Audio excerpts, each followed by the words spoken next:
نحمده ونصلي على رسوله الكريم اما بعد فاعوذ بالله من الشيطان الرجيم بسم الله الرحمن الرحيم رب اشرح لي صدري ويسر لي امري واحلل عقدة من لساني يفقهوا قولي. حدیث نمبر 57 عن عبد الله قال قال رسول الله صلى الله عليه وسلم هلك المتنطعون قالها ثلاثا رواه مسلم. عن عبد اللہ سے روایت ہے قال انہوں نے کہا قال رسول اللہ صلی اللہ علیہ وسلم رسول اللہ صلی اللہ علیہ وسلم نے فرمایا ہلاک ہوئے المتنطعون بال کی کھال نکالنے والے تکلف کرنے والے.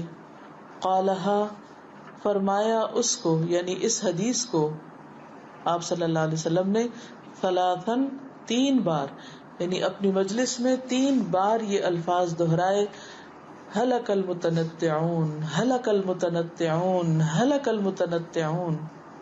اور 3 بار کیوں دہرائے؟ تاکہ لوگ متوجہ ہو جائیں، تاکید کے لیے. تو حدیث کا ترجمہ کیا ہے؟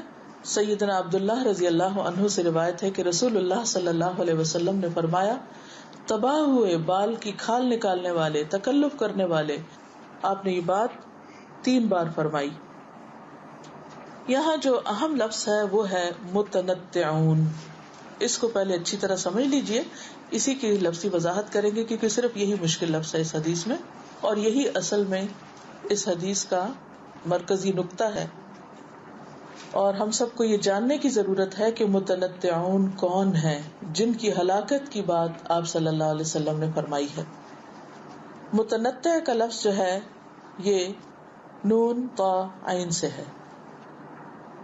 التنطع سے اسم فاعل ہے. تا جو ہے یہ نون سے پہلے ہے تنطع، اور یہ متنطع کی جمع ہے. جن لوگوں نے گرامر پڑھ رکھی ہے، ماشاءاللہ آپ میں سے بہت سے لوگ مختلف طرح سے محنت کر رہے ہیں، تو ان کی دلچسپی کے لیے متنطع اور تنطع لفظ کو تھوڑا سا الگ الگ کریں. ابن مسعود کہتے ہیں کہ متنطع وہ ہے جو ایسی بات کی کرید کرتا ہو جس میں کوئی فائدہ نہیں، ایسی باتوں میں غور و فکر کرے، گہرائی میں جائے، اس کے ڈیپتھ میں جائے جس کا کوئی فائدہ ہی نہیں، نکتہ چینی کرے، کیڑے نکالے، بال کی کھال اتارے. بال بیچارہ خود باریک ہے، اس کی کھال ہی کیا ہے. یعنی اس باریکی کے ساتھ چیزوں کے اندر جائے جس میں سے کچھ نکلنے والا نہیں، کیونکہ بال کے اوپر سے اگر آپ کو چھلکا اتار بھی دیں گے تو بال ہی نکلے گا نا. کیا نکلے گا؟ بعض لوگوں کے 2 بال جڑ جاتے ہیں، تو وہ جب ان کو الگ الگ کرتے ہیں تو کیا نکلتا ہے؟ بیچ میں سے بال ہی نکلتا ہے، نتیجہ کچھ بھی نہیں ہوتا. تو یہ ایک معنی ہے. ٹھیک ہے، نکتہ چینی، کیڑے نکالنا، بال کی کھال اتارنا، اور ایسی چیزوں میں قرید کرنا جس میں کوئی فائدہ نہیں، ایسی چیز میں بحث کرنا جو بے فائدہ ہو، جہاں تک عقل کی رسائی نہ ہو. اب اس چیز کو اگر آپ سامنے رکھیں تو آپ دیکھیں گے کہ بعض لوگ ان چیزوں کے بارے میں سوچتے رہتے ہیں، کبھی تنہا، کبھی کسی اور کے ساتھ ڈسکشن شروع کر دیتے ہیں جس کا کوئی نتیجہ نہیں، جس کا کوئی حل نہیں، جس کا کوئی مقصد نہیں. ایم لیس، وداؤٹ اینی آبجیکٹو، بیکار چیزیں کرنا، بیکار باتیں کرنا اور بیکار غور و فکر کرنا، توہم کا شکار ہونا. ایسا شخص ہلاک کیوں ہوگا؟ اس کی ہلاکت کی وجہ کیا ہے؟ شابش، کیونکہ وہ ایک بے فائدہ کام میں مشغول ہے، اپنا وقت ضائع کر رہا ہے، اپنی زندگی برباد کر رہا ہے. اگر وہ اکیلے میں ایسا کر رہا ہے تو اپنے آپ کو برباد کر رہا ہے، اور اگر وہ کسی اور کو ساتھ انوالو کیے ہوئے ہے تو وہ دراصل ایک نہیں 2 زندگیوں کو ہلاک کر رہا ہے، اور اپنے ساتھ اوروں کو بھی ہلاکت میں لے کے ڈوب رہا ہے. جیسے ایک ڈوبتا شخص ہوتا ہے نا، وہ کسی اور کو پکڑ لے تو اس کو بھی ساتھ ڈبو دیتا ہے. اگر پہلے کو بھی تیرنا نہیں آتا، دوسرے کو بھی نہیں آتا، تو دونوں لے ڈوبیں گے ایک دوسرے کو. اس سے اس لیے بھی روکا گیا ہے کہ بعض اوقات ایسا کرنے سے ایک خاص قسم کی وہمی طبیعت یا ایک ایسی شخصیت یا ایک ایسا مزاج انسان کا ڈیولپ ہو جاتا ہے، ایسا مزاج سامنے آتا ہے جو دوسروں پہ بہت گراں گزرتا ہے. غور کیجئے کہ اگر زندگی میں آپ کی ملاقات کسی ایسے شخص سے ہوئی ہو کہ جو نمبر ایک بیکار باتوں میں غور و فکر کر رہا ہو، غیر ضروری لا یعنی قسم کی، یا پھر ایسی کھود کرید میں لگا ہوا کہ جس سے اس کا کوئی مطلب ہی نہیں. حدیث میں آتا ہے نا کہ من حسن اسلام المرء ترکہ ما لا یعنی، انسان کے اسلام کی خوبصورتی یہ ہے کہ انسان ان چیزوں کو چھوڑ دے جس سے ان کا کوئی مقصد ہی نہیں، مطلب ہی نہیں، یعنی وہ اس کو میٹر ہی نہیں کرتے، اس سے ان کا تعلق واسطہ ہی نہیں. یعنی جو لوگ ایسی حرکتیں چھوڑ دیتے ہیں یا ان کی زندگی میں بیکار بے مقصد سوچ، کام، بات، کھود کرید، تجسس نہیں ہے، تو وہ دوسروں کے لیے بہت ہلکے پھلکے ہوتے ہیں.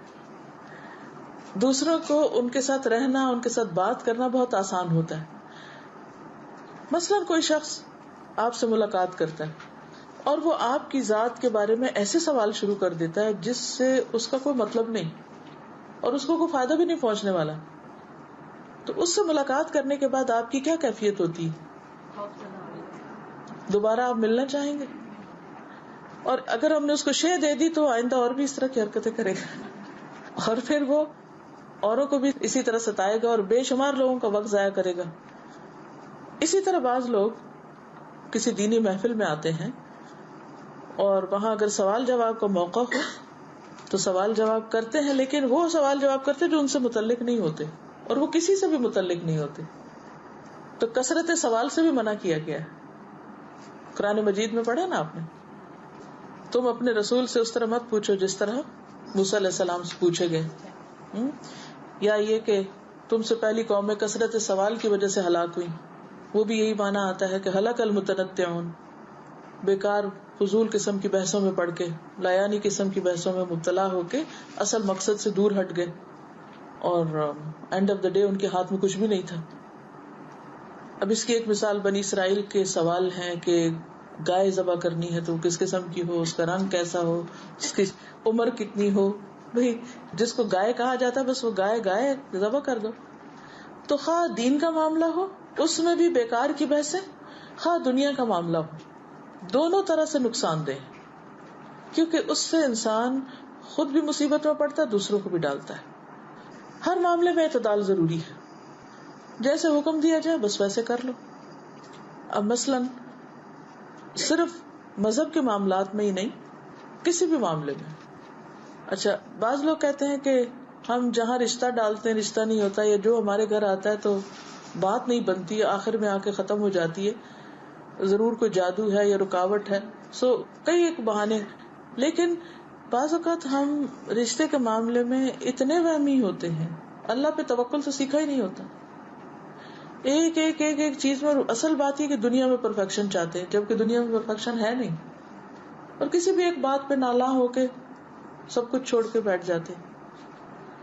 اب مثلاً دین کے معاملے میں، عقیدے کے معاملے میں کچھ لوگ اتنے باریک اختلافات میں جا پڑتے ہیں کہ جس کی وجہ سے وہ ایک دوسرے پہ کفر اور فسق کے فتوے لگا دیتے ہیں اور ان سے لین دین بند کر دیتے ہیں. ہمیں لوگوں کے ظاہر پہ معاملہ کرنا چاہیے. اب مثلاً جو لا الہ الا اللہ محمد الرسول اللہ پڑھتا ہے، ہمیں کیا حکم ہے کہ ہم کیا کہیں اس کو؟ وہ مسلمان. جو ہمارے قبلے کی طرف منہ کرتا ہے اور ہماری طرح ذبح کرتا ہے، ہمیں کیا کرنا چاہیے؟ اس کا گوشت لے لینا چاہیے، کھا لینا چاہیے. اب اگر آپ مثلاً کہیں کسی نان مسلم کنٹری میں ہیں، وہاں کو مسلمان دکان پہ گوشت بیچ رہا ہے، آپ اس کے پاس حلال گوشت چاہیے، ٹھیک ہے حلال. اچھا کیسے ذبح کیا تھا، چھری کہاں رکھی تھی، اور پھر کھال کیسے اتاری تھی، اور پھر اتنی ڈیٹیلز میں جانے کی ضرورت نہیں ہے. پھر اسی طرح آپ دیکھیے کہ بعض لوگ عبادات میں، مثلا نمازوں میں جو فروعی اختلافات ہیں، فروعی کا مطلب ہوتا ہے کہ جو باریک اختلاف ہے. مثلا کوئی یہ کہتا ہے کہ نماز میں قیام نہیں ہونا چاہیے، سبھی قیام کرتے ہیں. کوئی یہ کہتا ہے کہ رکوع نہیں ہے، کوئی کہتا ہے کہ سجدہ نہیں ہے، کوئی کہتا ہے کہ تشہد نہیں پڑھا جائے گا. سب مانتے ہیں نا. اختلاف کہاں ہو جاتا ہے زیادہ سے زیادہ کہ رفع یدین کرنا ہے یا نہیں کرنا. اسی طرح قرات کے معاملے میں کوئی وَلَضَّالِّينَ پڑھتا ہے، کوئی ضالین کہہ دیتا ہے، کوئی تھوڑا اوپر کوئی نیچے، ہلکی پھلکی آوازوں کا فرق ہو جاتا ہے. کیا اس بنا پر مسجدیں الگ کی جا سکتی؟ نہیں کی جا سکتی، لیکن کی ہوئی ہے نا لوگوں نے. فلاں مسجد میں نہیں جانا، وہ آمین اونچی پڑھتے ہیں اس لیے ہم اس مسجد میں نہیں جاتے. وہ رفع یدین کرتے ہیں، وہ وہابی ہیں، وہ فلاں ایسا کرتا ہے ایسا کرتا ہے. یہ دراصل کیا ہے؟ بے جا کی بحثیں ہیں نا.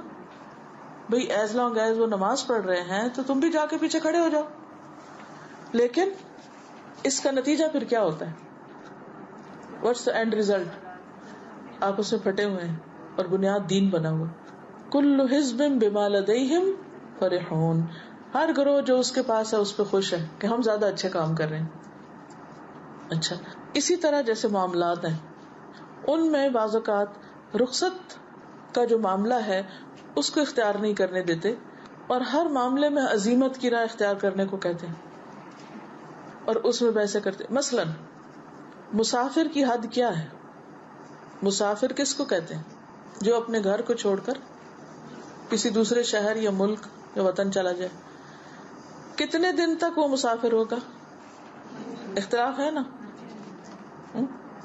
پھر اسی طرح یہ ہے کہ 2 نمازیں جمع کی جا سکتی ہیں نہیں، اس میں بھی اختلاف ہے نا. ایک حدیث میں آتا ہے کہ اللہ تعالیٰ جس طرح عزیمت کو پسند کرتا ہے اسی طرح رخصت کو بھی پسند کرتا ہے کہ تم اللہ کی رخصتوں کو قبول کرو. اب ایک شخص سفر کی حالت میں ہے اور وہ اس لیے نہیں قصر پڑھ رہا کہ لو میں کیا کر رہا ہوں، میں تو فارغ ہی ہوں اس لیے میں پوری پڑھ لوں. نہیں، اس وقت تمہارا قصر پڑھنا تقوی کے زیادہ قریب ہے، اللہ کو زیادہ پسند ہے. پھر اسی طرح نہیں، ہم تو 4 دن والی بات کو زیادہ صحیح سمجھتے ہیں، تو کوئی کہتا ہے ہم 2 ہفتے، تو کوئی کہتا ہے ہم 19 دن، تو کوئی کہتا ہے نہیں، بعض صحابہ نے جتنا عرصہ بھی سفر میں گزارا وہ سارا ہی اس میں شامل ہو گیا. اب اس میں دین کی وسعت سامنے آتی ہے، نہ کہ بیکار کی بحثیں کر کے ایک دوسرے کو کاٹ کے اور ایک دوسرے کے دل جو ہے ان کو چھوٹا کر کے اور اپنے آپ کو زیادہ متقی پرہیزگار سمجھ کے اور دوسرے کو تقوی سے دور سمجھ کے کاٹ دیا جائے تو اس سے نتیجہ کیا ہوگا؟ باقی معاملات میں بھی خرابی شروع ہو جائے گی. تو دین کو بنیاد نہ بناؤ، فروعی اختلافات کو اصل پہ مت لے جاؤ. دیکھو کہ اگر کوئی اصولوں کی پابندی کر رہا ہے، توحید پر ہے، نماز پڑھتا ہے، زکوٰۃ دیتا ہے، تو چھوٹی چھوٹی باتوں کی وجہ سے ایک دوسرے کو برا بھلا مت کہو. تو ہلک المتنطعون. ٹھیک ہے، اب اس کا نتیجہ کیا ہے کہ دینی اور دنیاوی امور میں انسان سختی کی روش پہ چل پڑتا ہے. جب وہ بہت باریکیوں میں جاتا ہے نا تو سختی کی روش پہ چل پڑتا ہے. تو اب کیا ہوتا ہے کہ جو شخص سختی کی روش پہ چلے گا اللہ اس کے ساتھ سختی کرے گا. دوسرا معنی متنطعون کا کیا ہے؟ ہلاک ہوئے تکلف کرنے والے. یس، تکلف کرنے والے یعنی جو نیچرل وے میں بہیو نہیں کرتے. ٹھیک ہے، اب آپ کو سمجھ آئے کہ پچھلی حدیث سے اس کا لنک کیا ہے؟ صدق کیا ہے؟ سچائی کیا ہے؟ Be what you are. اور تنطع کیا ہے؟ کہ اب کچھ اور بن کے دکھانا. تکلفاً، باتوں میں تکلف، قرات میں تکلف، ہر چیز کے اندر ایک عجیب انوکھا پن پیدا کرنے کی کوشش کرنا. تو ہلک المتنطعون میں جہاں بیکار بحثیں اور باتیں آتی ہیں وہاں تکلف کرنا بھی آتا ہے معنی. اور اس میں نہایا میں آتا ہے کہ اس سے مراد وہ لوگ ہیں جو کلام میں غلو کرنے والے ہیں، ایکسٹریمسٹ، گلا پھاڑ پھاڑ کے بولنے والے ہیں. متنطعون کون ہے؟ کہ جب بات کرتے ہیں تو کیسے گلا پھاڑ پھاڑ کے بولتے ہیں. اب ہر ایک کی ایک پچ اور ایک ٹون ہوتی ہے نا بات کرنے کی. مثلا عام روزمرہ زندگی میں تو آپ کسی طرح بات کریں، اور جب آپ سٹیج پر آئیں تو آپ ایک ایسے شور ہنگامہ برپا کر دیں کہ جیسے کچھ اور ہی نظر آئے. تو بھی نیچرل.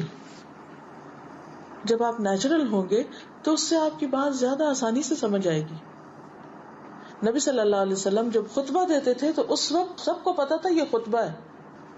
خطبے کا انداز اور ہوتا ہے، جیسے عید کی نماز میں خطبہ ہے یا پھر جمعے کے دن کوئی ایک اور سٹائل ہے، یا کسی خاص موقع پہ کوئی جنگ کی تیاری ہو رہی ہے، دیٹ از ڈفرنٹ. سب کو پتا ہے کہ یہ خطبہ ہے. لیکن عام طور پر جب تعلیم دیتے تھے تو آپ کی تعلیم کا انداز کیا ہوتا تھا؟ وہی انداز جو آپ عام روزمرہ زندگی میں بات کر رہے ہوتے تھے. کیا جتنی بھی احادیث آپ کی ہمیں ملتی ہیں یہ ساری کسی ایک بہت فارمل سیٹ اپ میں بتائی ہوئی ہیں؟ کہاں کہاں سنی ہے لوگوں نے؟ حدیث کس کو کہتے ہیں؟ بات کو. یہ آپ صلی اللہ علیہ وسلم کی باتیں ہیں اور بہت ہی نیچرل وے میں کی ہوئی باتیں. تو بی نیچرل. حلق المتنطعون. گلا پھاڑ کے بات کرنے سے کوئی زیادہ اچھی بات نہیں ہوتی. پھر ایک اور یہ ہے کہ فعل یا قول کے ہر تکلف کے لیے استعمال ہونے لگا، یعنی صرف قولی تکلف نہیں بلکہ فعلی بھی. پھر عقولی کہتے ہیں کہ اسی مذمت میں وہ کلام بھی شامل ہے جس میں اس کے لفظوں پر اکتفا کرنا مقصود ہو اور معنی لفظوں کے تابع نہ آتا ہو، یعنی صرف لفاظی ہو، معنی اور مفہوم اور میننگ اور اس کی روح جو ہے وہ بھول جائے انسان. سارا فوکس کس پہ ہو؟ پرتکلف گفتگو کیا ہوتی ہے؟ کوئی مثال دیجیے نا. ایگزیکٹلی. بہت فینسی ورڈز اور ایسی باتیں لچھے دار کہ وہ کسی کو سمجھ ہی نہیں آیا کہ یہ بات کیا ہوئی. اس سے بھی وقت ضائع ہوتا ہے نا. جی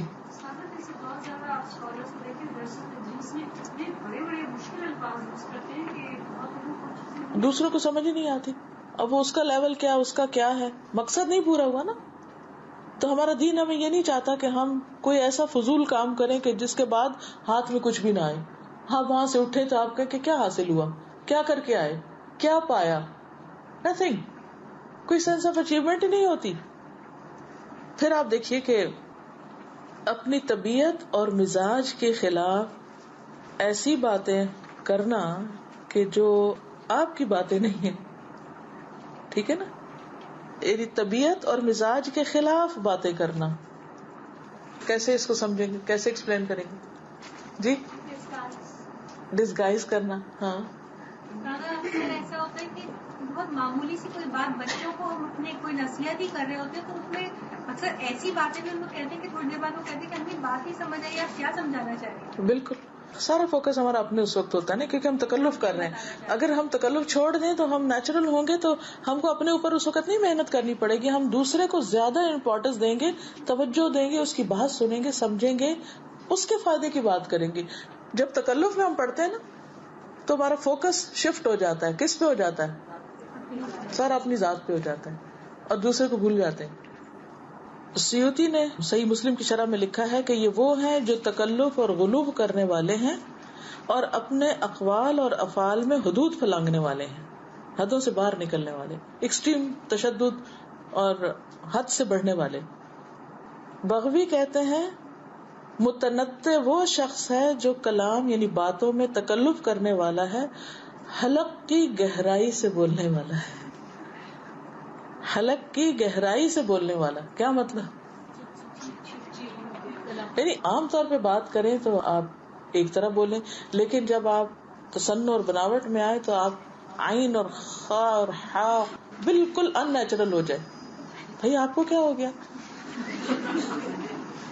اچھا وہ کتنا چپتا ہے وہ سٹائل. پھر نہیں، یا تو اگر اتنا ہی آپ نے گہرائی سے بولنا ہر وقت بولا کرے، پھر اس کو اپنے سٹائل کا حصہ بنا لیں. کیونکہ ہوتا کیا عام طور پہ ہم غلط سلط بولے چلے جاتے ہیں، اور جب ہم نے کہیں بن کے دکھانا ہوتا ہے تو وہاں ہم گھوٹ گھوٹ کے بولنے لگتے ہیں اور گلے کے حلق کے اندر سے بولنے لگتے ہیں. اس سے کیا ہوتا ہے ہم ان نیچرل ہو جاتے ہیں اور وہ ہماری ایک ڈبل پرسنالٹی بن جاتی. ٹھیک ہے. اس میں یہ بھی شامل ہوتا ہے کہ جیسے موسٹ آف دا ٹائم ہم دیکھتے ہیں آج کل تو کافی کامن ہے، جیسے کوئی بھی گیٹ ٹوگیدر میں بیٹھے ہوئے ہیں، کوئی ڈسکشن ہو رہا ہے تو ہمیں اگر وہ ٹاپک پہ معلوم بھی نہیں ہوتا ہے وہ ایسا بتاتے ہیں کہ وی نو سو مچ اباؤٹ اٹ کہ we are experts in it. Exactly. بہت اچھی بات آپ نے کی. ڈالنا چاہتے ہیں دوسروں کے سامنے کی. Very good.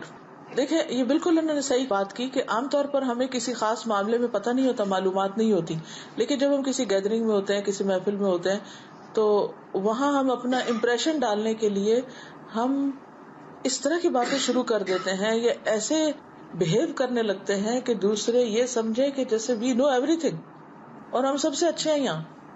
تو یہ بھی اب آپ اپنے اس سے بن کے دکھا رہے ہیں، تکلف کر رہے ہیں. تو یہ بھی جھوٹ ہی کی ایک قسم نہیں ہو جاتی؟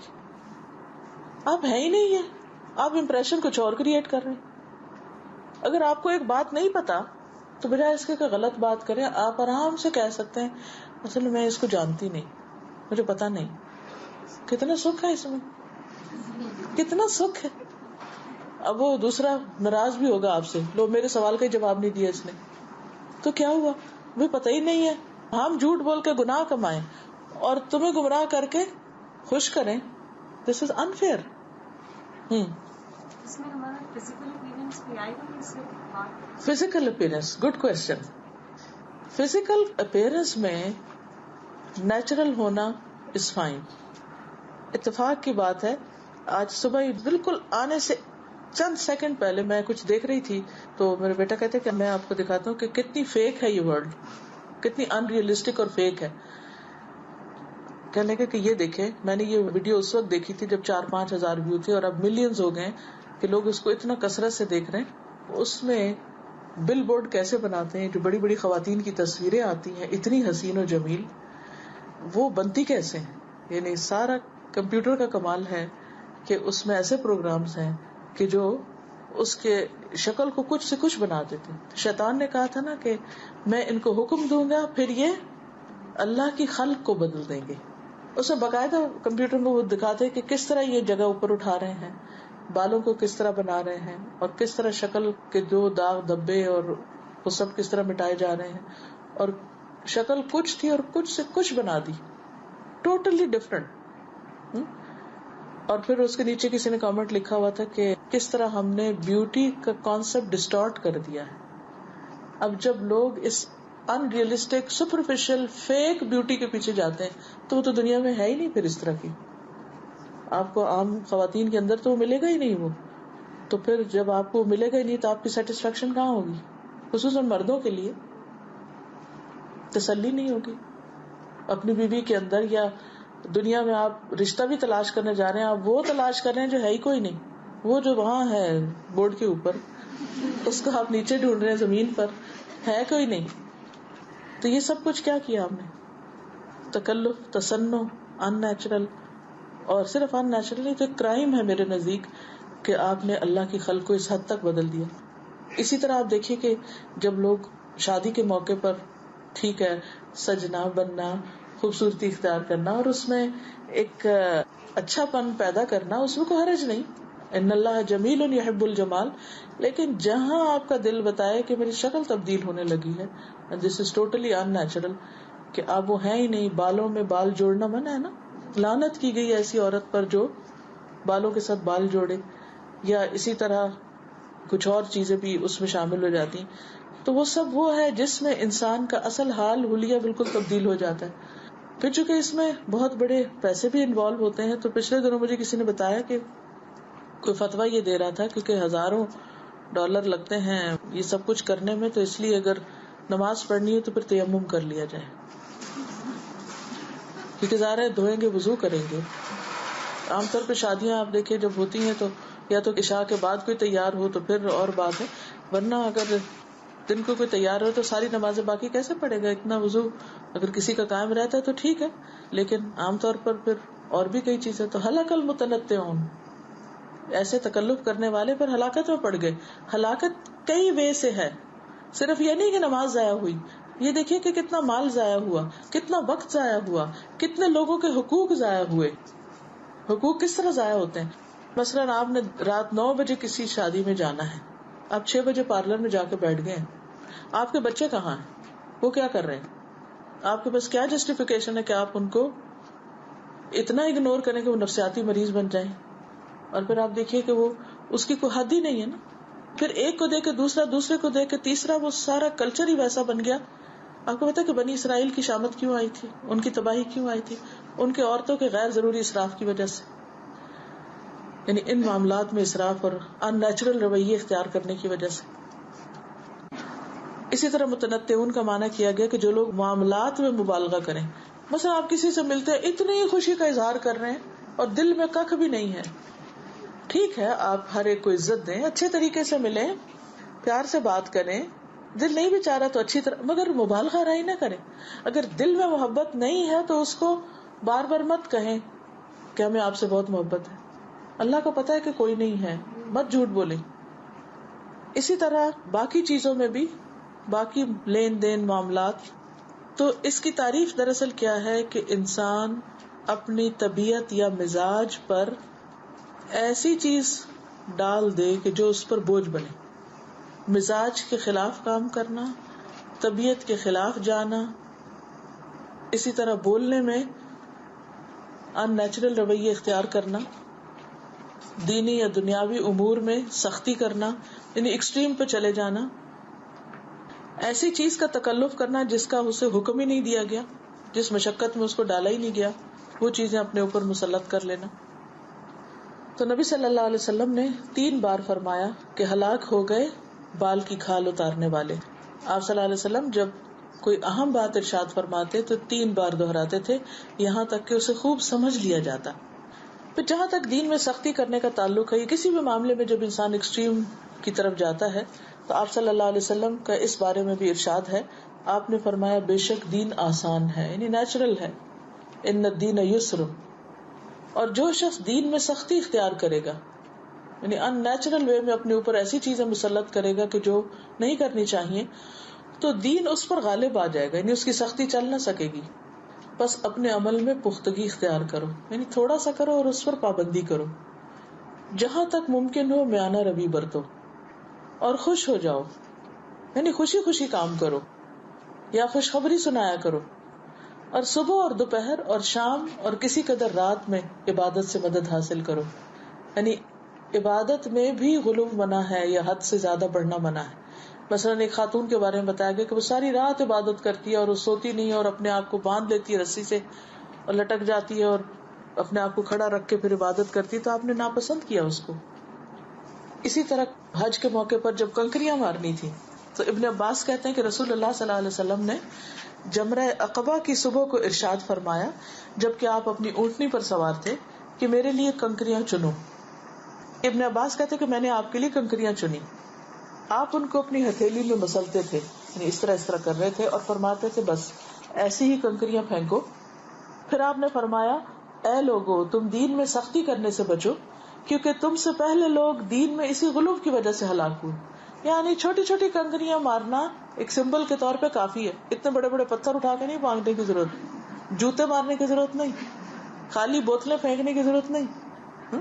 کیونکہ وہاں آپ نے دیکھا ہوگا کہ جمرات پہ لوگ اتنے جذباتی ہو جاتے ہیں کہ جو ملتا ہے اٹھا کے پھینکنے کی کوشش کرتے اور اس حسل بسل میں پھر آپس میں ایک دوسرے کو بھی کچل ڈالتے ہیں. تو یہ نتیجہ ہوتا ہے ہلاک المتنطعون. تو اس میں بھی انسان اگر آرام سے جائے مارے اور ایک طرف کو ہٹ جائے اور اس کی چیخ پکار نہ کرے، اپنا اور اللہ کا معاملہ رکھے، کسی کو دکھانے کے لیے نہ کرے، کوئی بہادری اور جوامردی کے گر نہ دکھائے، وہاں بس چھوٹی چھوٹی کنکریاں جن کو آپ اپنے ہاتھ میں مسل رہے تھے، یوں کر رہے تھے، 7 کنکریاں جو آرام سے ایک ہاتھ میں آ جائے، کوئی بوجھ نہ اٹھانا پڑے اور آرام سے اس کو مار کے ختم کر دے معاملہ. اسی طرح عبادت کے معاملے میں انسان ساری دنیا سے کٹ کے الگ بیٹھ جائے اور صرف اللہ اللہ کرے، اس سے بھی منع کیا گیا ہے. آپ نے فرمایا اپنی جانوں پہ سختی نہ کیا کرو، کیونکہ تم سے پہلے لوگ اپنی جانوں پہ سختی کی وجہ سے ہلاک ہوئے اور تم ان کے باقی ماندہ لوگوں کو گرجوں اور عبادت گاہوں میں پاؤ گے. کیونکہ انہوں نے کیا کیا تھا؟ رہبانیت اختیار کر لی تھی، دنیا کو بالکل چھوڑ دیا، کھانا پینا، رنگ لباس، شادی بیاہ، بچے، گھر داری سب کو منع کر دیا. تو یہ چیز دین میں سختی کی وجہ سے ہوئی. جی جو یہ دین میں اختلاف کی بات آپ کر رہی ہیں، میں نے ایک چیز کلیئر کرنی ہے کہ ہمارے پاکستان انڈیا میں بہت زیادہ ایسی باتیں ہیں، ایسے کانسیپٹس ہیں جو شرک کی نہیں، شرک تو الگ چیز ہے. تو ہم لوگ اس کے بارے میں تو کہہ سکتے ہیں نا کہ یہ جو ہے وہ غلط کانسیپٹ ہے. دیکھیے غلط کو غلط بتانا تو ٹھیک ہے، لیکن میرا اشارہ ہے کہ وہ چیزیں جن میں وسعت ہے اور وہ غلط نہیں آپ کہہ سکتے. جن کا مثلا کوئی رفع یدین کر رہا ہے تو کیا آپ اس کو کہہ سکتے غلط کر رہا ہے؟ نہیں کہہ سکتے نا. تو اتنا ظرف تو ہونا چاہیے کہ اگر وہ ایک خاص حدیث کو یا سنت کو فالو کرنا چاہ رہا ہے تو آپ اس کو اس کے حال پہ چھوڑ دیں. لیکن آپ کو معلوم ہے کہ لوگ صرف اتنی بات پہ اتنے بڑے بڑے فیصلے کر لیتے ہیں کہ ہم نے تو شادی نہیں کرنی اس خاندان میں، ان کا فلانا ایسے نماز پڑھ رہا تھا. یعنی حد درجے کی حدوں میں سے نپار ہو جاتے ہیں. لیکن اگر کوئی قبر کو سجدہ کر رہا ہے تو وہ تو ظاہر ہے صریحاً شرک ہے. اس کو تو آپ انتہا پسندی نہیں کہیں گے، بلکہ وہ انتہا پسندی کر رہا ہے کہ اللہ کو چھوڑ کے غیر اللہ کے آگے جھک رہا ہے. ٹھیک ہے. لیکن ایک اور بات یہ کہ جو ایسے غلط بھی کر رہے ہیں تو ان سے کٹ آف ہو کے نہیں بیٹھ جائیں. آپ ان سے ملیں گے، ان کو بتائیں گے، سمجھائیں گے، وہ دیکھیں گے آپ ان کے خیر خواہ ہیں تو وہ بھی سمجھ جائیں گے. لیکن اگر پہلے ہی حلے میں آپ نے کہا ہمارا تو تمہارا کھانا پینا رشتہ داری سب ختم، کہاں سے اصلاح کا موقع رہے گا؟ نبی صلی اللہ علیہ وسلم 13 سال خانہ کعبہ میں جاتے تھے جبکہ اس کے اندر کیا رکھا ہوا تھا؟ بت رکھے ہوئے تھے. ان کو آپ نے توڑنا تھا، گرانا تھا، لیکن ابھی وقت نہیں تھا. ہر چیز کا ایک وقت ہوتا ہے. تو ترتیب کے ساتھ چلیے، آسانی کے ساتھ لوگوں سے معاملہ کیجیے. نبی صلی اللہ علیہ وسلم نے فرمایا احب الدین الی اللہ الحنیفیۃ السمحہ، اللہ کے نزدیک سب سے زیادہ پسندیدہ دین وہ ہے جو سب سے یکسو ہو کر ایک اللہ کے لیے اور آسان ہو. یعنی ہر کام اللہ کے لیے ہو. اچھا جب آپ دیکھیے کہ ہر کام اللہ کے لیے ہونے لگتا ہے نا تو انسان ریلیکس بہت ہو جاتا ہے، ساری ٹینشن ہی اتر جاتی ہے، آپ بے فکر ہو کے بیٹھے ہوتے ہیں. ورنہ آپ ہے یہ کیا کہے گا، ہے وہ کیا کہے گا، ہے وہ کیا کر، آپ مصیبت میں پڑے رہتے ہیں. جب آپ یہ چھوڑ دیتے ہیں نا کہ لوگ کیا کہیں گے اور صرف ایک فکر لگ جاتی کہ بس اللہ کو راضی کرنا ہے، ہاں بالکل پرسکون نیند سوتے ہیں. لا خوف علیہم ولا ہم یحزنون. جیسے کہ ہم میٹ سے بات کر رہے ہیں اور وہ ہم لوگ کی لینگویج نہیں سمجھتے اس کو سمجھانے کے لیے نہیں یہ تو کوئی حرج نہیں، یہ تکلف نہیں ہے، یہ آپ اس کے لیول پہ آ رہے ہیں دراصل. ٹھیک ہے. مثلاً میڈ ایسی زبان میں بات کرتی ہے کہ جو عام طور پہ آپ اس میں نہیں کرتے. اب آپ اس کی زبان بولنے کی کوشش کر رہے ہیں مشکل سے، تو ایک طرح کا تکلف ہی ہو گیا یہ. لیکن یہ کیوں کر رہے ہیں آپ کچھ بن کے دکھا رہے ہیں یا آپ اس کو سمجھانے کی کوشش کر رہے ہیں؟ وہ اس کے لیے آسانی پیدا کرنے کی کوشش کر رہے ہیں. تو یہ حکم ہے کہ آسانی پیدا کرو، تو اس میں کوئی حرج نہیں ہے. ٹھیک ہے، یہ کوئی برائی کی بات نہیں ہے. جی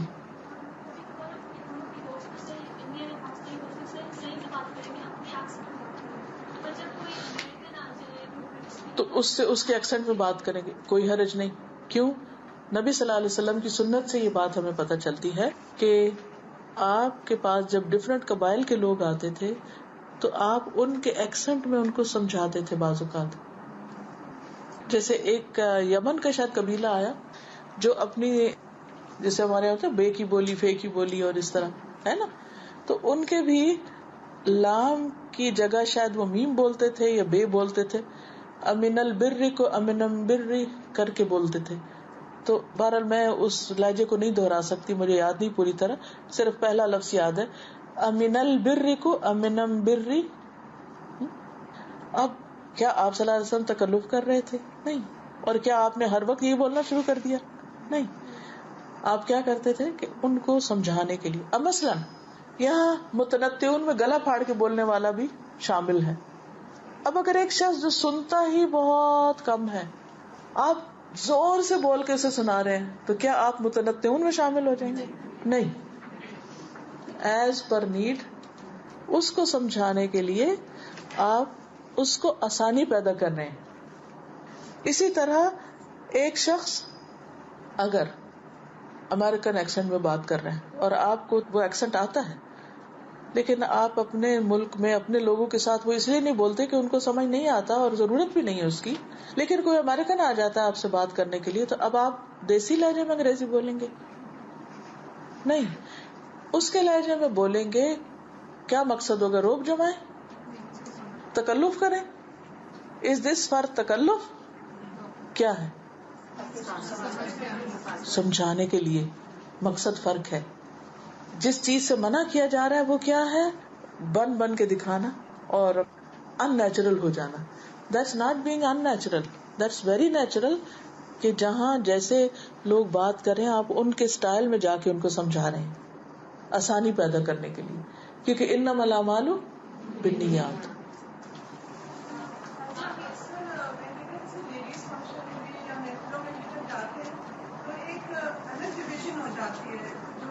دیندار لوگ ہیں وہ تھوڑے سے الگ بیٹھے ہوتے ہیں اور جو سارے نارمل ہیں جن کو علم حاصل ہوا سمجھو مجھے ایسا لگتا ہے کہ دیندار والے اس سے کھلتے ملتے نہیں ہیں یا ایک ڈسٹینس رکھتے ہیں. اصل میں ہر ایک اپنے کمفرٹ زون میں چلا جاتا ہے کہ جہاں وہ سیکیور ہوتا ہے نا. لیکن ہمیں دعوی پرپز کے لیے کوشش کرنی چاہیے کہ آپ کسی بھی شادی میں جائیں یا کسی بھی مجلس میں جائیں, کسی دعوت میں جائیں تو صرف اپنے دوستوں کو مت سلام کریں, دوسروں کو خود جا کے سلام کریں, ان سے ملیں. صرف یہ نہ سوچے کہ اچھا میں تو ان کو جانتی نہیں, یہ کون ہے, تو بھی کیسے جانیں گے جب تک آپ جا کے بات چیت نہیں کریں گے. تو یہ بھی ایک کبر کی پھر ایک قسم ہو جاتی ہے کہ نہیں دوسرا میرے پاس ہے. ہمیں آگے بڑھ جانا چاہیے اور ہر ایک سے سیکھنے کی کوشش کرنی چاہیے, کیونکہ صرف فیس ویلیو پہ نہیں لیں لوگوں کو. ہم نے پیچھے دیکھا تھا نا کہ بعض اوقات ہم دیکھ لیتے ہیں مثلاً کسی نے سر نہیں ڈھانکا ہوا تو ہم پہلے سے ایک امیج قائم کر کے ججمنٹل ہو کے بیٹھ جاتے ہیں, اس کی تو سارا دماغ ہی کچھ اور ہوگا, اس لیے بہتر ہے ہم بچ کے رہیں. کوئی ہوا نہیں ہے, آپ کو کھا نہیں جائے گا. آپ جا کے بیٹھیں, بات کریں, ہو سکتا ہے آپ کی بات اس کو اتنا متاثر کر دے کہ وہ بھی اگلی دفعہ سر ڈھانک لے. ایسے بہت دفعہ ہوتا ہے. یہ جو ججمنٹل ہونا ہے اور بدگمانی کرنا ہے اور دوسروں کو اپنے سے حقیر سمجھنا ہے, یہ بالکل درست نہیں ہے. ہاں اگر مثلاً کوئی شخص اچھا کام نہیں کر رہا اور آپ کو اللہ نے توفیق دے دی تو بجائے آپ دوسرے کے بارے میں برا سوچنے کے یہ تو کبھی اچھا کرتا ہی نہیں, یہ کہیں اللہ تیرا شکر ہے تو نے مجھے یہ سمجھ دی کہ میں یہ کر سکتا ہوں, یا اللہ اسے بھی تو دے دے. یہ ہے خیر خواہی کہ جب کوئی نہیں کر رہا اچھا اور اس سے آپ کھنچنے اور چڑھنے کی بجائے کیا کریں, اس کے لیے دعا کریں کہ اللہ تو اسے بھی دے دے. جی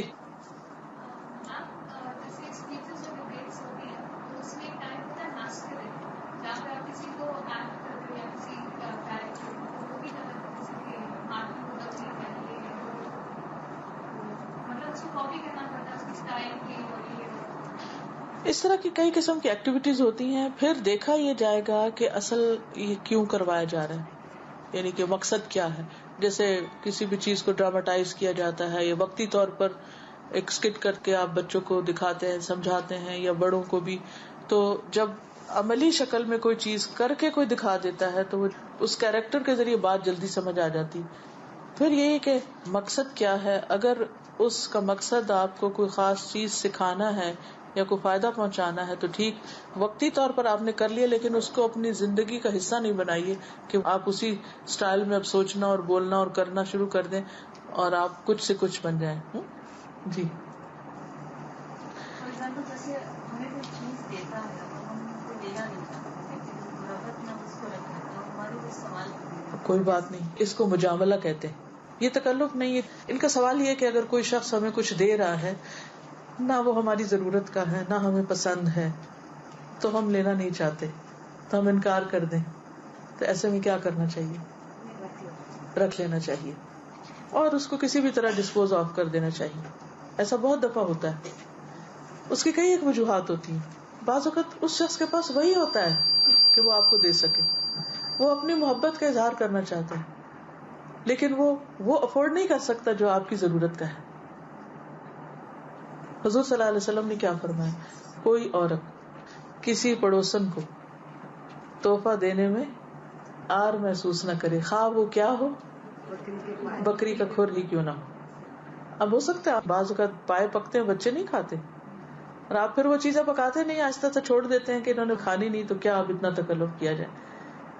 لیکن اب کوئی آپ کو بھیج دیتا ہے, نہ آپ خود کھاتے ہیں, نہ آپ کو پسند ہے, نہ آپ دے سکتے ہیں, لیکن ایک سنت پر عمل ہو رہا ہے, آپ اس کو خوش دلی سے قبول کر لیجیے. ہو سکتا ہے کہ آپ کے نیکسٹ ڈور ہمسائے پسند کرتے ہوں. گفتگو میں, معاملات میں, ملاقاتوں میں پتہ چل جاتا ہے کہ کس کو کیا پسند ہے. کوئی چیز ہمارے پاس آئی ہے, مثلاً کسی نے ہم کو مٹھائی دی اور ہم کو شوگر ہے اور ہم مٹھائی نہیں کھا سکتے, تو ہم کیا کریں گے؟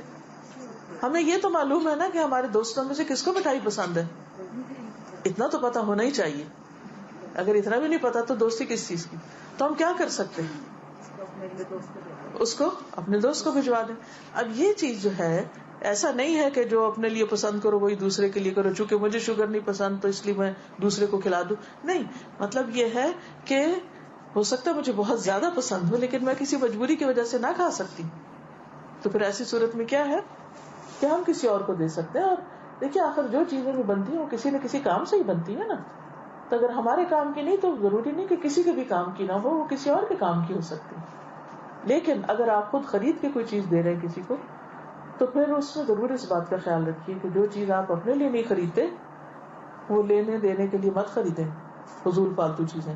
یہ خواتین کی بہت سی عادت ہوتی ہے کہ سیلز میں چلی جاتی ہیں اور جو بچی کچی چیزیں ہوتی ہیں سستے داموں صرف اس لیے خریدتے ہیں کہ وہ پاکستان جانا ہے نا, تو لینے دینے میں کام آ جائیں گی. کیا اپنے لیے لیں گے وہ؟ یہ نہیں ہونا چاہیے. آپ چھوٹی سی چیز دیں, تھوڑی دیں, لیکن وہ دیں کہ جو دوسرے کا دل خوش کر. تحفے کا مقصد کیا ہے؟ کسی کا دل خوش کرنا. اور اگر آپ دل ہی نہیں خوش کر پائے بلکہ الٹا کسی کے دل بوجھل کر دیا تو کیا فائدہ اس تحفے کا؟ الا یہ کہ آپ کو پتہ نہ ہو کہ وہ یہ پسند کرے گا یا نہیں. غلطی ہو جائے تو اور بات ہے, ورنہ جان بوجھ کے یہ نہ کیجیے. چلیے اس حدیث کو بھی آپ کیا کریں گے؟ زبانی یاد کریں گے, ٹھیک ہے, اور شیئر کریں گے اور عمل کریں گے, اور جو بھی آپ کی زندگی میں روز کی روٹین ہے اس میں آپ اپنا جائزہ لیں گے, احتساب کریں گے کہ میں کہاں کہاں ان نیچرل ہو گئی, کہ دس از ناٹ می. ٹھیک ہے, چلیے آگے چلتے ہیں. اگلی حدیث, حدیث نمبر 58. عن عبد اللہ قال قال رسول اللہ صلی اللہ علیہ وسلم ليس المؤمن بالطعان ولا اللعان ولا البذيء ولا الفاحش. رواہ ابن حبان کتاب الایمان. سیدنا عبداللہ رضی اللہ عنہ سے روایت ہے کہ رسول اللہ صلی اللہ علیہ وسلم نے فرمایا, مومن تانا دینے والا, لعنت کرنے والا, نازیبا گفتگو کرنے والا اور فحش گوئی کرنے والا نہیں ہوتا. عن عبداللہ قال قال رسول اللہ صلی اللہ علیہ وسلم لیس المؤمن بالطعان ولا اللعان ولا البذیء ولا الفاحش. رواہ ابن حبان کتاب الایمان. لفظی ترجمہ ہے عن عبداللہ رضی اللہ عنہ سے روایت ہے, قال کہتے ہیں, قال رسول اللہ صلی اللہ علیہ وسلم کہ رسول اللہ صلی اللہ علیہ وسلم نے فرمایا, لیسا نہیں ہے المؤمن مؤمن بالطعان بہت تانے دینے والا. طعان فعال کے وزن پر ہے. فعال کون سا صیغہ ہے؟ مبالغہ کا. شابش, بہت زیادہ کوئی کام کرنا. ولا اللعان اور نہ بہت لان تان کرنے والا, لعنت کرنے والا. ولا البذیء اور نہ بےہودہ کلام کرنے والا. بدیعی کا لفظ جو ہے یہ بذا سے ہے. بذا کہتے ہیں بےہودہ کلام کو, نازیبا گفتگو, فحش بکنا. ولا الفاحش اور فحش بات کرنے والا یا فحش گوئی کرنے والا نہیں ہوتا. اب مومن کے انداز گفتگو پر بات ہے کہ مومن کے اندر کیا چیزیں نہیں ہوتی, اس کی گفتگو میں کیا نہیں ہوتا. پیچھے ہم نے پڑھا نا کہ اس کی گفتگو کیسے ہوتی ہے, یعنی سچی گفتگو ہوتی, سنی سنائی باتیں نہیں کرتا, اور پھر تکلف نہیں کرتا, گلا پھاڑ کے بات نہیں کرتا, گلے کی گہرائی میں بہت باتیں نہیں کرتا, ان نیچرل نہیں ہوتا. اسی طرح اس کی گفتگو میں تانے, لان تان, فحش کلامی اور بےہودہ گوئی نہیں ہوتی. یہ ساری چیزیں مائنس ہونی چاہیے. اب 4 چیزیں ہیں یہاں پر. نمبر 1 تانا. تان کہتے ہیں نیزے کی جو انی ہوتی ہے نا, اس کے ساتھ کسی کو کچوکا لگانا, وہ جو اس کے آگے چونچ ہوتی ہے, یہ ہے ایک طرح سے تان کرنا. یعنی ایسی بات کرنا کہ جس سے وہ دوسرے کو چبھ جائے. ہوتا کبھی آپ کے ساتھ ایسا کہ کوئی آپ کو ایسی بات کرتا ہے کہ وہ آپ کو یوں لگتا ہے جسے کسی نے تیر مارا ہو آپ کے دل پہ, اور اندر جا کے لگ کہ آپ روئے بغیر نہیں رہتے. آپ کہتے ہیں میں ہرٹ ہو گیا, اس نے مجھے ہرٹ کر دیا. ہرٹنگ کیا ہوتا ہے؟ زخمی کر دیا نا, اس نے مجھے زخمی کر دیا. تو طعان ایسا شخص کہ جو اپنی باتوں سے دوسرے کو زخمی کر دے, اس کا دل توڑ دے. عموماً کس چیز پر تانے دیے جاتے ہیں؟ کس چیز پر تانے دیے جاتے ہیں عموماً؟ بتائیے نا, سوچئے. بتانے کو تو میں لسٹ بتا دوں گی آپ کو, پھر اس کا فائدہ نہیں ہوگا. آپ سوچئے تاکہ ہم وہ نہ کر سکیں. جی آپ خامیوں پہ کسی کی خامیوں پہ، مثلا کسی کے حسب نسب پہ. کیا ہوتا ہے حسب نسب کا تانا؟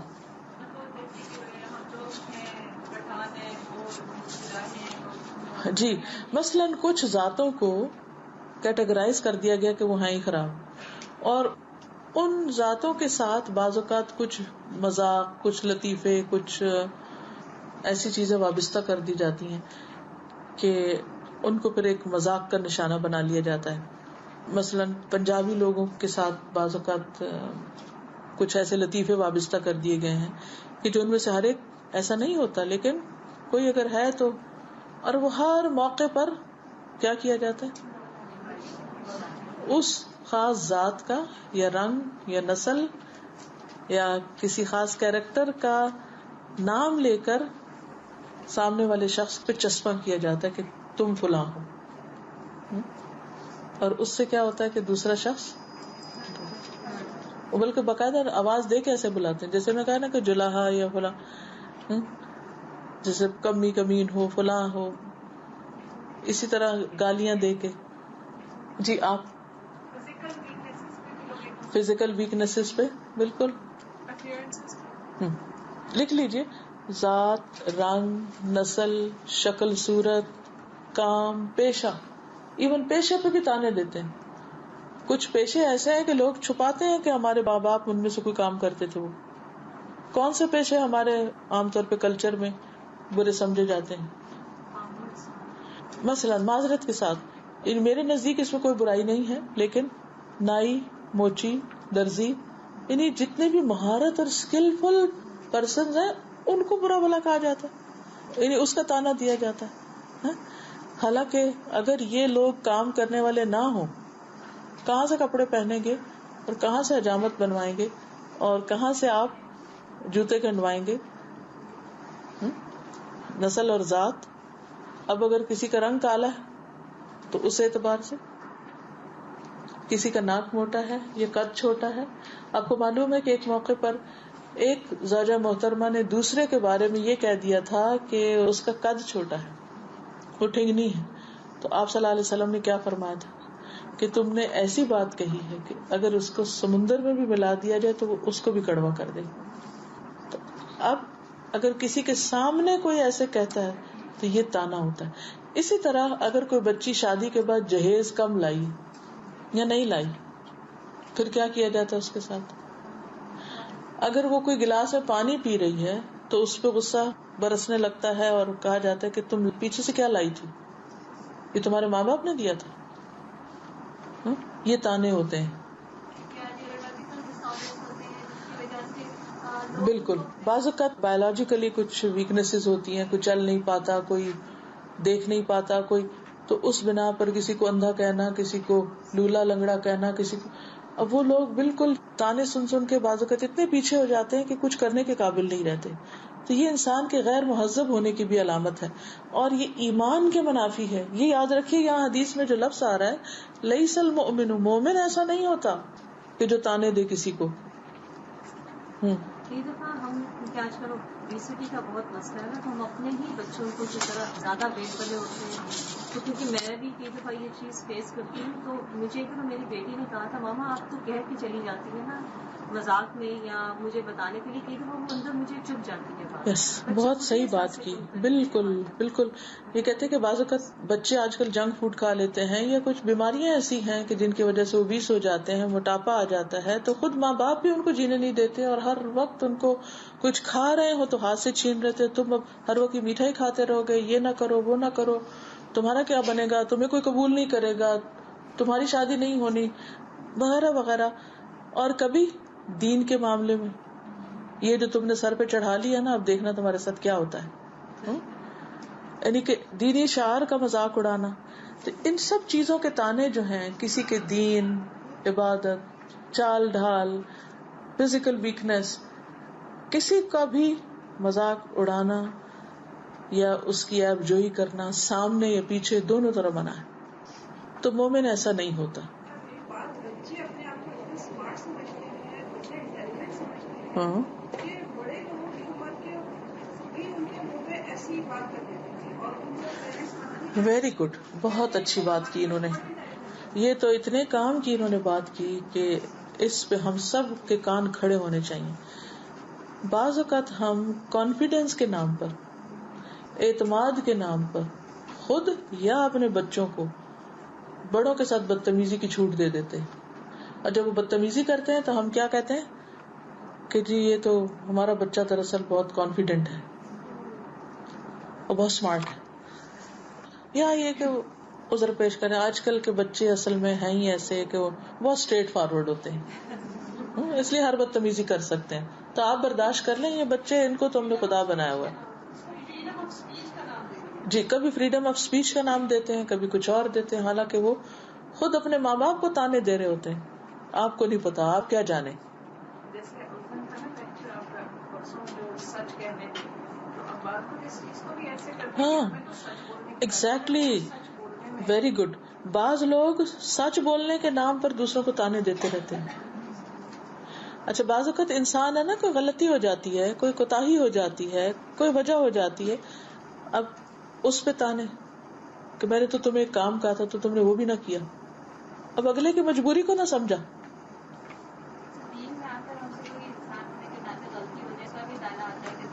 ایک تانا جس کا ہم سب کو نشانہ بننا پڑتا ہے کہ اچھا دین پڑھ رہے ہو تم، اچھا دین پڑھا رہے ہو اور تمہیں یہ بھی نہیں آتا اور تم یہ بھی نہیں کرتے. تو یہ ساری چیزیں جو ہیں، یعنی یہ ہم مائنس اگر کر دیں تو اس کے بغیر بھی ہم دوسرے کو سمجھا سکتے ہیں. اس کو کہنے کا ایک اور طریقہ بھی ہے کہ بھئی ہم سب دین پڑھ رہے ہیں، اس لیے ہمیں اور زیادہ خیال رکھنا چاہیے ان چیزوں کا. 5 منٹ جو بس زیادہ دیتے دیتے یہ ہوتا ہے کہ مائنڈ نہیں کرنا، برا نہیں ماننا. ہاں،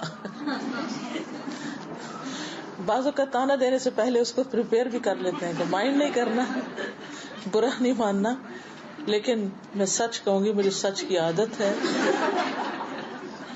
ہو تم بڑے نالائق. جی، تو مومن ایسا غیر مہذب نہیں ہوتا. پھر وللعان، اور نہ لان تان کرتا ہے. لعنت کیا ہوتا ہے؟ کسی کو اللہ کی رحمت سے دور قرار دینا، بد دعائیں دینا. نبی صلی اللہ علیہ وسلم نے فرمایا لعنت کرنے والے قیامت کے دن نہ گواہ ہوں گے نہ شفاعت کرنے والوں میں ہوں گے. ان کو یہ رتبہ نہیں دیا جائے گا. مثلا جیسے حافظ قرآن ہے تو اس کو اختیار دیا جائے گا کہ وہ اپنے خاندان کے کچھ لوگوں کی شفاعت کرے. لیکن اگر حافظ ہونے کے ساتھ ساتھ وہ لعنتیں کرتا ہے دوسروں پر تو قیامت کے دن اس کا یہ شفاعت کا حق لے لیا جائے گا. حضرت عائشہ سے روایت ہے کہ ابو بکر رضی اللہ تعالی عنہ نے اپنے بعض غلاموں پر لعنت کی تو رسول اللہ صلی اللہ علیہ وسلم نے فرمایا اے ابو بکر، رب کعبہ کی قسم، لعنت کرنے والوں اور صدیقوں کا کوئی جوڑ نہیں. یہ دو صفات اکٹھی نہیں ہوتی، کہ تمہیں زیب نہیں دیتا. آپ نے یہ 2-3 مرتبہ فرمایا. اس پر ابو بکر نے اپنے بعض غلاموں کو اس دن آزاد کر دیا. اس کے بعد نبی صلی اللہ علیہ وسلم کی خدمت میں حاضر ہو کر کہا کہ آئندہ ایسا نہیں کروں گا. میں کہتی ہوں صحابہ کی سچائی آپ دیکھیں. ایک بیٹی اپنے باپ کی ایک بات کو بیان کر رہی ہے صرف اس لیے کہ مسئلہ واضح ہو جائے، سچویشن بتا رہی، اور پھر ابو بکر کی بڑائی سامنے آتی ہے کہ کس طرح انہوں نے ان غلاموں کو ہی آزاد کر دیا جن کو انہوں نے برا بھلا کہا تھا، اور اس کے ساتھ ساتھ آپ کے سامنے کھڑے ہو کے اقرار کر لیا کہ اب ایسا نہیں ہوگا. اور آپ صلی اللہ علیہ وسلم کے سمجھانے کا انداز کیا کہ اے ابو بکر، رب کعبہ کی قسم، لعنت کرنے والے اور صدیق میں کوئی جوڑ نہیں. یہ تو سوٹ ہی نہیں کرتا تم پر. ہم اپنے بچوں کو اگر کبھی سمجھائیں وہ کوئی غلط بری بات کر رہے ہوں تو اگر ہم کہیں کہ دیکھو، یعنی کسی اچھی چیز کو یاد کرا کہ صدیق کی بات کی، یہاں دیکھو تم صدیق ہو، تم یہ کہہ رہے ہو، یہ تانا نہیں ہوگا. یہ اس کی اچھائی یاد کرانا کہ دیکھو تم اپنا مقام دیکھو. بعض اوقات کہتے تم دیکھو کس باپ کے بیٹے ہو، تم کس خاندان سے ہو، تم کس کی اولاد ہو، تم یہ کام کرو گے. تو اس طرح بھی اس کا توڑ کیا جا سکتا ہے، سمجھایا جا سکتا ہے. اسی طرح مشرکین پر بھی لعنت کی اجازت نہیں. ہم کہتے ہیں نا فلاں کافر ہے، فلاں، اس کو تو جو مرضی کہہ لو، وہ کون سا مسلمان ہے. نو. ابو ہریرہ رضی اللہ عنہ سے روایت ہے کہ رسول اللہ صلی اللہ علیہ وسلم سے عرض کیا گیا یا رسول اللہ، مشرکین کے حق میں بد دعا کیجیے. آپ نے فرمایا مجھے لعنت کرنے والا بنا کر نہیں بھیجا گیا بلکہ میں تو رحمت بنا کر بھیجا گیا ہوں. میں بد دعا نہیں کروں گا, کیونکہ جب کسی پہ بد دعا کی جاتی ہے اور وہ اس کے اہل نہ ہو تو کرنے والے پہ لوٹ آتی. تو اگر نعوذ باللہ آپ صلی اللہ علیہ وسلم ایسا کچھ کہتے تو کیا ہوتا, باقی لوگ تو کھلم کھلا ہی شروع کر دیتے. حضرت حذیفہ کہتے ہیں کہ کوئی قوم جب لعنت کرتی ہے تو اسی پر لعنت واجب ہو جاتی, اسی پر پلٹ آتی. اور صحابہ تو اس معاملے میں اتنے محتاط تھے کہ لعنت کرنے والوں کے پاس نہیں بیٹھتے تھے کہ کہیں ان پہ پلٹی تو ہم بھی ساتھ نہ شامل ہو جائیں. عبداللہ بن مسعود اور ان کے ایک بھائی تھے ابو عمیر. اب ہوا یہ کہ عبداللہ بن مسعود ابو عمیر کے گھر گئے تو ان کے گھر میں جا کے بیٹھے تو انہوں نے دیکھا کہ ابو عمیر کی جو بیوی ہیں انہوں نے اپنی خادمہ کو کسی کام کے لیے بھیجا, لیکن وہ لیٹ ہو گئی, دیر کر دی اس نے باہر. تو جب وہ نہیں آئی تو اس نے کہا اللہ میری خادمہ پہ لعنت کرے, اس نے تو بہت دیر کر دی. تو عبداللہ بن مسعود نے یہ بات سنی تو باہر آ گئے گھر سے اور دروازے پہ بیٹھ گئے. جب ابو عمیر آئے تو انہوں نے کہا کہ آپ بھائی آپ باہر کیوں بیٹھے ہیں, آپ اندر چلے جاتے. انہوں نے کہا کہ نہیں, اصل میں نے آپ کی بیوی کو یہ کہتے ہوئے سنا تو مجھے رسول اللہ صلی اللہ علیہ وسلم کی یہ بات یاد آ گئی کہ آپ نے فرمایا کہ جب لعنت کرنے والا لعنت کرتا ہے تو دیکھا جاتا ہے کہ وہ آدمی جس پہ لعنت کی گئی ہے اس کا مستحق ہے یا نہیں. اگر ہو تو ٹھیک, ورنہ وہ لعنت کرنے والے کی طرف ہی لوٹا دی جاتی ہے. اور میں ناپسند کرتا ہوں کہ لعنت کے راستے پر بھی بیٹھوں, کہ جب وہ لعنت لوٹ رہی ہو تو میں بیچ میں ہوں, کیونکہ وہ کسی پہ تو جا کے پڑے گی. یعنی منہ سے جو لفظ نکلتا ہے یا وہ کسی پہ جا کے بیٹھتا ہے اس کو وہ لگے گی دعا بد دعا, یا پھر اگر وہ مستحق نہیں تو دینے والے کو واپس لگ جائے گی, اس پہ پلٹ آئے گی. تو لان تان دونوں کٹھے آتے ہیں ساتھ ساتھ, اردو میں بھی نا, لان تان دونوں سے بچنا چاہیے. تیسری چیز جس سے منع کیا گیا ہے ولل بدی, اور بےہودہ کلام کرنے والے بھی صاحب ایمان نہیں ہوتے. بےہودہ کلام بھی ایمان کے منافی. اور بےہودہ کلام کیا ہوتا ہے, جسے پنجابی میں کہتے ہیں ایسے وامی, وامی کا لفظ سنا ہوا, وامی باتیں کرنا, فالتو باتیں کرنا اور گھٹیا قسم کی باتیں کرنا, بے معنی یوز لیس قسم کی ٹاک, فضول گفتگو. اہل ایمان کی صفت کیا ہے؟ عباد الرحمن الذین یمشون علی الارض ہونا واذا خاطبهم الجاہلون قالوا سلاما. وہ جاہلوں سے الجھتے نہیں, ان کے مقابلے میں ویسی باتیں نہیں شروع کر دیتے بلکہ ان کو سلام کر دیتے. وَإِذَا مَرُّوا بِاللَّغْوِ مَرُّوا كِرَامًا. لغو سے ان کا گزر ہوتا ہے تو وہ کان لپیٹ کے گزر جاتے, ان کا انٹرسٹ نہیں ہوتا ایسی باتوں میں گھسنے کا. اور چوتھی چیز جو ہے وہ ہے فحش گوئی. اب یہ جو بےہودہ کلامی, بدی اور فاحش کچھ کچھ ملتے جلتے بھی, جیسے لان تان ملتا ہے نا, اسی طرح بدا اور فحش بھی ملتا جلتا ہے. عبداللہ بن مسعود کہتے ہیں کہ مومن کے لیے زیادہ قابل مذمت اخلاق فحش کلامی, یعنی بد اخلاقی کی بدترین قسم کیا ہے کہ انسان بے شرمی کی باتیں کرے, بےہودہ باتیں کرے. اکرمہ کہتے ہیں کہ ابن عباس نے ان کے چچا زاد بھائی میں سے کسی نے ایک دوسرے کے لیے کھانا تیار کیا تو ایک لونڈی جو تھی لوگوں کے سامنے کام کر رہی تھی. کھانے کے مجلس سے عام طور پہ پارٹیز وغیرہ میں دعوت میں بیٹھے ہوتے ہیں تو لوگ جو بیٹھے ہوتے ان میں سے کسی نے لونڈی کو کہا او زانیہ, تو انہوں نے کہا کہ چپ رہو, اگر تم پر دنیا میں حد نہ لگی تو آخرت میں لگے گی. کتنی ہے, کسی پہ زنا کا الزام لگانے کی حد کیا ہے, 80 کوڑے بس. اس نے کہا ایسی کیا بات ہے, کیا کہا میں نے؟ کہا اللہ فحش کلامی کرنے والوں کو اور فحاشی کی تلاش کرنے والوں کو پسند نہیں فرماتا. یعنی اللہ تعالیٰ کو فحش لوگ پسند نہیں, ایسی گفتگو پسند نہیں. پھر نبی صلی اللہ علیہ وسلم نے یہ جو فرمایا کہ قیامت کے دن سب سے بھاری میزان میں کیا چیز ہوگی, اچھا اخلاق, اور اس کے ساتھ بھی یہ فرمایا کہ بے شک اللہ تعالیٰ فحش گو اور بے حیا کو پسند نہیں کرتا, کہ جو ایسی باتیں جن کو برسر مجلس نہیں کرنا چاہیے ان کو ہر ایک کے سامنے یہ کہہ کے کر دے کہ مجھے نہیں شرم آتی, میں نہیں ڈرتا کسی سے. اور خاص طور پر گالیاں جو بکی جاتی, وہ سب فحاشی میں آتی. جیسے وہ کہتے ہیں نا ماں بہن کی گالیاں دینا، سب کو پتہ ہی ہے جس معاشرے میں ہم رہتے ہیں آس پاس بہت سی چیزیں نہ چاہتے ہوئے کانوں میں پڑ جاتی ہیں. تو اللہ تعالیٰ ایسے لوگوں سے نفرت فرماتے ہیں.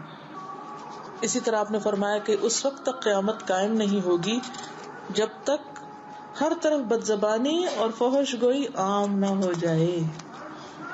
اب آپ دیکھیں کہ بعض اوقات میڈیا کے ذریعے کس قدر بےہودہ مذاق، بےہودہ گفتگو اور فحش باتیں کی جا رہی ہوتی ہیں. خاص طور پر بہت سی فلموں کے اندر بہت فحش ڈائلاگ ہوتے ہیں اور آپ سب جانتے ہیں. اصل میں یہ جو بد زبانی، چرب زبانی، بد اخلاقی، بےہودہ گوئی، فحش کلامی، لعن طعن، یہ ایک مسخ ذہنیت کی علامت ہے.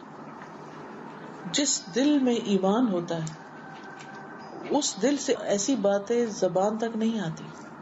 ایسا شخص تحمل ہی نہیں کر سکتا، کیونکہ ایمان ایک نور ہے، ایک روشنی ہے. تو اس کے ہوتے ہوئے ایسی گفتگو ہو نہیں سکتی. اگر کوئی شخص باز نہیں آتا اور یہ ایسی باتیں کرتا چلا جا رہا ہے تو اس کا مطلب یہ کہ اس کے ایمان میں خلل ہے، اس کا ایمان کمزور ہے. ایسا شخص، اس کے دل میں انسانوں کی ہمدردی نہیں ہوتی. ایسا شخص کسی کی مدد بھی نہیں کرتا، کسی کے کام بھی نہیں آتا.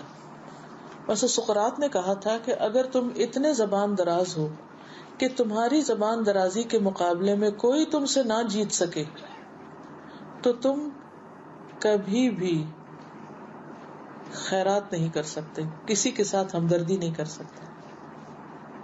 یعنی زبان دراز لوگ عام طور پر کسی غریب کے ساتھ ہمدردی نہیں کر سکتے. کیا سمجھ آئی اس بات سے؟ زبان دراز لوگ غریب کے ساتھ ہمدردی نہیں کر سکتے. کیوں؟ اس لیے کہ اگر کوئی شخص ان سے آ کے کہے گا کہ میرے سر میں درد ہے تو وہ بجائے اس کے کہ ہمدردی کرے کہ اچھا چلو تم یہ گولی کھا لو، کیوں درد ہو گئی، کیا وجہ ہے، وہ کیا کہے گا، اچھا کیوں درد ہوئی، وہ یہ کھایا ہوگا نا، وہ کیا ہوگا نا، علاج ہے تمہارا، جاؤ پڑے رہو درد میں. وہ اس کو اتنا برا محسوس کرائے گا کہ وہ شرمندہ ہو جائے گا کہ میں نے اس کے سامنے بات ہی کیوں کر دی. تو چرب زبان کبھی ہمدرد نہیں ہوتا، یاد رکھیے. یہ کوئی فخر کی بات نہیں کہ کوئی کہے کہ میں ہمیشہ دوسرے کو بات میں ہرا ہی دیتا ہوں اور مجھ پہ کوئی غالب نہیں آ سکتا، کیونکہ پھر آپ دوسرے کی ہر بات کا جواب دے سکیں گے، ہر حجت کا جواب دے سکیں گے اور اسی میں بات ختم ہو جائے گی اور کرائیں گے کچھ نہیں. جو بہت باتونی ہوتے ہیں پھر وہ عمل کا وقت نہیں ہوتا ان کے پاس. تو ضرورت کے تحت بات کرو لیکن اس کے ساتھ ساتھ باقی حصہ کام بھی کرو، اور ہر ایک کی بات کی حجت بنا کر اس کو بے وقوف نہ قرار دے دو. بعض لوگ بہت ایکسپریسو نہیں ہوتے لیکن ان کے پاس کہنے کو بہت کچھ ہوتا ہے، یا وہ کام میں بہت اچھے بھی ہوتے ہیں. تو کسی کو صرف اس کے فیس ویلیو پہ نہیں پہچانو، یہ بھی دیکھو کہ اس کے عمل کیا ہے. اور کسی کو پہچاننے سے زیادہ خود اپنے آپ کو ہم سب کو پہچاننا چاہیے، کیا کہ ہم کہتے کیا ہیں اور کرتے کیا ہیں. اللہ تعالی ہم سب کو عمل کرنے والا بنائے. وآخر دعوانا ان الحمد للہ رب العالمین. سبحانک اللہم وبحمدک نشہد ان لا الہ الا انت نستغفرک ونتوب الیک. السلام علیکم ورحمۃ اللہ وبرکاتہ. ویڈیو کے نیچے سبسکرائب کے بٹن پہ کلک کریں، بیل کے آئیکن پہ کلک کیجیے تاکہ ہر نئی ویڈیو کی نوٹیفکیشن